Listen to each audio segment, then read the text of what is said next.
ನಮಸ್ಕಾರ ಗೆಳೆಯರೇ, ತಮ್ಗೆಲ್ರಿಗೂ ಪ್ರಚಾ ಇನ್ಫೋ ಚಾನೆಲ್ಗೆ ಸ್ವಾಗತ. ಗೆಳೆಯರೇ, ರಷ್ಯಾದ S-400 ಟ್ರಯಂಫ್ ಅನ್ನ ವಿಶ್ವದ ಅತ್ಯಂತ ಅಪಾಯಕಾರಿ ಡಿಫೆನ್ಸ್ ಸಿಸ್ಟಮ್ ಅಂತ ಪರಿಗಣಿಸಲಾಗಿದೆ. ಆದರೆ ಭಾರತವು ಫೈನಲಿ ತನ್ನದೇ ಆದ S-400 ಟ್ರಯಂಫ್ ಸಿಸ್ಟಮ್ ಅನ್ನ ಸಿದ್ಧಪಡಿಸಿದೆ ಅನ್ನೋದನ್ನ ನಾನು ನಿಮ್ಗೆ ಹೇಳಿದ್ರೆ ಆಗ ನೀವು ಏನಂತೀರಿ? ಹೌದು ಗೆಳೆಯರೇ, ಫೈನಲಿ ಭಾರತದಲ್ಲಿ ನಾವು ನಮ್ಮದೇ ಆದ S-400 ಸಿಸ್ಟಮ್ ಅನ್ನ ಸಿದ್ಧಪಡಿಸಿದ್ದೇವೆ. ಹಾಗೂ ಇದರ ಮುಖ್ಯವಾದ ವಿಷಯ ಅಂದರೆ ನಾವು ಇದನ್ನು ಎಲ್ಲಿ ಬೇಕಾದರೂ ಅತ್ಯಂತ ವೇಗದಿಂದ ಸೆಟಪ್ ಮಾಡಬಹುದು, ಅದು ಪರ್ವತ ಆಗಲಿ ಅಥವಾ ನೆಲ. ಹಾಗೂ ರಷ್ಯಾದ S-4 ಡಿಫೆನ್ಸ್ ಸಿಸ್ಟಮ್ಗಿಂತ ಹೆಚ್ಚು ಇದು ಅಗ್ಗವಾಗಿದೆ. ಹಾಗಾದರೆ ಈ ಸಂಪೂರ್ಣ ವಿಷಯ ಏನು ಅನ್ನೋದನ್ನು ನಾನು ಇವತ್ತಿನ ಈ ವಿಡಿಯೋದಲ್ಲಿ ಹೇಳ್ತೇನೆ. ಅದಕ್ಕಾಗಿ ಈ ವಿಡಿಯೋನ ಕೊನೆವರೆಗೂ ನೋಡಿ ಮತ್ತು ಚಾನೆಲನ್ನು ಸಬ್ಸ್ಕ್ರೈಬ್ ಮಾಡಿ. ಗೆಳೆಯರೇ, ಕೆಲವೇ ದಿನಗಳ ಹಿಂದೆ ಅಂದರೆ ಫೆಬ್ರವರಿ 29ರಂದು ಒರಿಸ್ಸಾದ ಕರಾವಳಿಯಲ್ಲಿರುವ ಇಂಟಿಗ್ರೇಟೆಡ್ ಟೆಸ್ಟ್ ರೇಂಜ್ ಚಂದಿಪುರದಲ್ಲಿ DRDOವು ಅತಿ ಕಡಿಮೆ ವ್ಯಾಪ್ತಿಯ ವಾಯು ರಕ್ಷಣಾ ವ್ಯವಸ್ಥೆಯನ್ನು ಅಂದರೆ ಇದನ್ನು very short range air defence system ಅಂತಾನು ಹೇಳಲಾಗ್ತದೆ.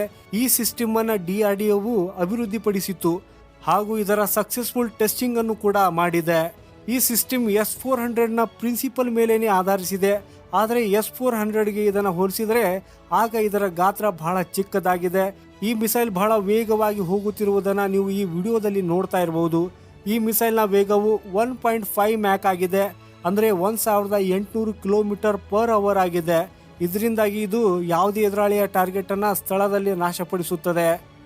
ಗೆಳೆಯರೇ, ಈಗ ಇದು S-400ನ ದೊಡ್ಡ ಸಮಸ್ಯೆಯನ್ನು ಹೇಗೆ ಪರಿಹರಿಸುತ್ತಿದೆ ಹಾಗೂ ಯಾವ ರೀತಿಯಲ್ಲಿ, ಇನ್ಫ್ಯಾಕ್ಟ್ ಅದಕ್ಕಿಂತ ಇದು ಹೇಗೆ ಉತ್ತಮವಾಗಿದೆ ಅನ್ನೋದನ್ನ ನಾನು ನಿಮಗೆ ಈಗ ಹೇಳ್ತೇನೆ. ಗೆಳೆಯರೇ, ನೀವು ಅಂದ್ಕೊಳ್ಳಿ, ಒಂದು ವೇಳೆ ಭಾರತ S-400 ಸಿಸ್ಟಮ್ ಅನ್ನ ಗಡಿಯಲ್ಲಿ ಅಳವಡಿಸಿದ್ದರೆ ಅವಾಗ ಚೀನಾ ಮೊದಲಿಗೆ ತನ್ನ ಹಳೆಯ ಯುದ್ಧ ವಿಮಾನಗಳನ್ನು ಕಳುಹಿಸಿದರೆ ಆಗ ಈ S-400 ಸಿಸ್ಟಮ್ ಅವುಗಳ ಮೇಲೆ ಫೈರ್ ಮಾಡುವುದಕ್ಕೆ ಪ್ರಾರಂಭಿಸುತ್ತದೆ. ಇದರ ಒಂದು ಮಿಸೈಲೇ ಬಹಳಷ್ಟು ಎಕ್ಸ್ಪೆನ್ಸಿವ್ ಇದೆ. ಒಂದು ವೇಳೆ ಟಾರ್ಗೆಟ್ ಅನ್ನು ನಾಶಪಡಿಸಿದರೂ ಸಹ ಇದು ಬಹಳ ಎಕ್ಸ್ಪೆನ್ಸಿವ್ ಆಗಿರಲಿದೆ. ಆದರೆ ಅವರು ತಮ್ಮ ಹೊಸ ಅಡ್ವಾನ್ಸ್ಡ್ ಫೈಟರ್ ಜೆಟ್ಸ್ ಅನ್ನ ತಗೊಂಡು ಬಂದಾಗ ಆಗ ಭಾರತದ ಹತ್ತಿರ S-400 ಸಿಸ್ಟಮ್ನ ಇಷ್ಟೊಂದು ರೀಫಿಲಿಂಗ್ ಇರಲಿಲ್ಲ ಅಂದರೆ ಆಗ ಭಾರತ ಏನು ಮಾಡ್ತದೆ?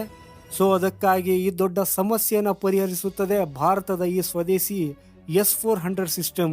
ಅದು ಹೆಲಿಕಾಪ್ಟರ್, ಫೈಟರ್ ಜೆಟ್, ಡ್ರೋನ್ ಆಗಿರಲಿ, ಅವುಗಳೆಲ್ಲವನ್ನ 5 ಕಿಲೋಮೀಟರ್ ವ್ಯಾಪ್ತಿಯಲ್ಲೇ ಹೊಡೆದುರುಳಿಸುತ್ತದೆ.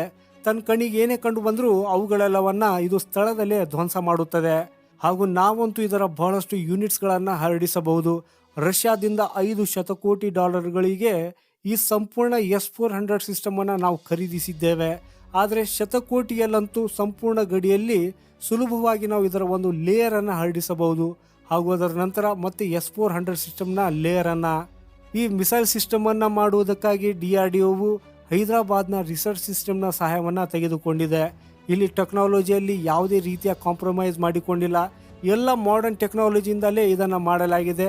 ಅಂದರೆ ಇದು dual band IIR speaker, miniature reaction control ಸಿಸ್ಟಮ್ನಂತಹ ತಂತ್ರಜ್ಞಾನವನ್ನು ಮಾಡುವುದೇ ಅತ್ಯಂತ ಕಷ್ಟಕರವಾಗಿದ್ದರೂ ಸಹ ಇಂಟಿಗ್ರೇಟೆಡ್ ಏವಿಯಾನಿಕ್ಸ್ ಇದೆಲ್ಲವನ್ನು ಇದರಲ್ಲಿ ಸೇರಿಸಲಾಗಿದೆ.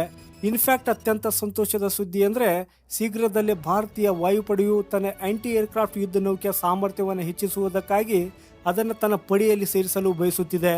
ಇದು ಪಾಕಿಸ್ತಾನದ ಗಡಿಯಲ್ಲಿರುವ ಮರುಭೂಮಿ ಪ್ರದೇಶ ಆಗಿರಲಿ ಅಥವಾ ಚೀನಾ ಗಡಿಯಲ್ಲಿರುವ ಗುಡ್ಡಗಾಡು ಪ್ರದೇಶ, ಎಲ್ಲಿ ಬೇಕಾದರೂ ಈ ಸಂಪೂರ್ಣ ಸಿಸ್ಟಮನ್ನು ಕೇವಲ 10 ನಿಮಿಷಗಳಲ್ಲಿ ನಿಯೋಜಿಸಬಹುದು. ಹಾಗೂ ಈ ಮಿಸೈಲ್ ಎಲ್ಲ ಶತ್ರುಗಳನ್ನು ಹೊಡೆದುರುಳಿಸಲಿದೆ. ಗೆಳೆಯರೇ, ನಮ್ಮ DRDO ವಿಜ್ಞಾನಿಗಳ ಮೂಲಕ ತಯಾರಿಸಿದ ಈ ಅಗ್ಗದ ಮತ್ತು ಸುಂದರವಾದ ಸ್ವದೇಶಿ S-400 ಡಿಫೆನ್ಸ್ ಸಿಸ್ಟಮ್ಗಾಗಿ ಒಂದು ಲೈಕ್ ಅಂತೂ ಅವಶ್ಯಕವಾಗಿದೆ. ಹಾಗೂ ಜೊತೆಗೆ ಕಾಮೆಂಟಲ್ಲಿ ಜೈ ಹಿಂದ್ ಅಂತ ಬರೆಯೋದನ್ನ ಮರೆಯದಿರಿ.